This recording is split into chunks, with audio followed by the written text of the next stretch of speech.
Franz Maag and Manfred Dietze at the Mercedes-Benz Classic Days in England. Their racing machines from the 1920s with compressor engines could be in a Formula One museum. But the two enthusiasts steer the grey 710 SS and the white 720 SSK there where they belong, on the racetrack.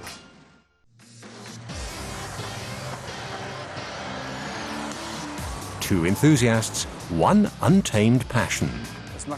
It's just great fun to drive like this with such an extremely old car.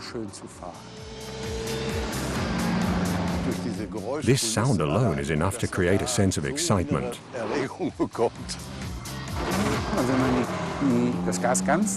When you step on the gas, you cut in a transmission via a clutch, and then the compressor's activated. This compressor then runs at between 8,000 and 10,000 RPM and blows air into the two carburetors. And so my car suddenly receives an extra 70 horsepower. That causes a small jolt, and then things really get moving. 250 horsepower and a top speed of 200 kilometers per hour, and full speed for more than 80 years. We weren't disappointed in these cars.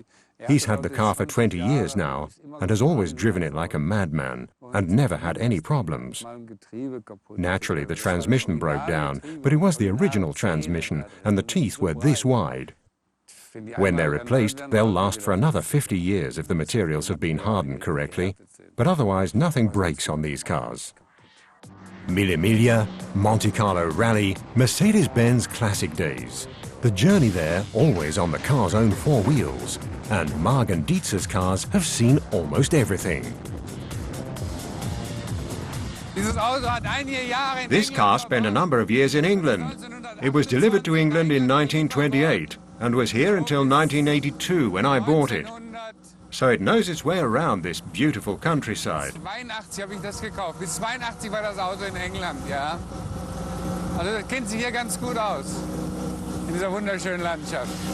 It takes a real man to control these powerhouses.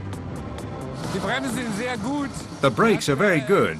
It's got brake drums 42 centimeters in diameter, so a huge brake surface. If I step on the brakes now, all four wheels lock up immediately, despite a weight of 2 tons. Hard on the brakes in a tight situation, on the track and in the country. If you have a bit of oncoming traffic, like a truck or a Jaguar like here, then you have to be a bit careful. But you manage. The lusty racing retirees and their compressor cars. The young-timers pale in comparison, literally. Unstoppable, curve by curve, at Brands Hatch, they defy the more powerful cars, the decades and the weather. Two drivers and their two Mercedes-Benz, more than just a passion. It's a friendship, because you also have to try to understand a car like this, even if it is an inanimate object. Franz Maag and Manfred Dietze live their fascination. Stop them, almost nothing can. Hey, what happened? I can't tell you. Don't turn the microphone on. The car's probably run out of gas. Very well done, sir. Well, we like to take it nice and steady.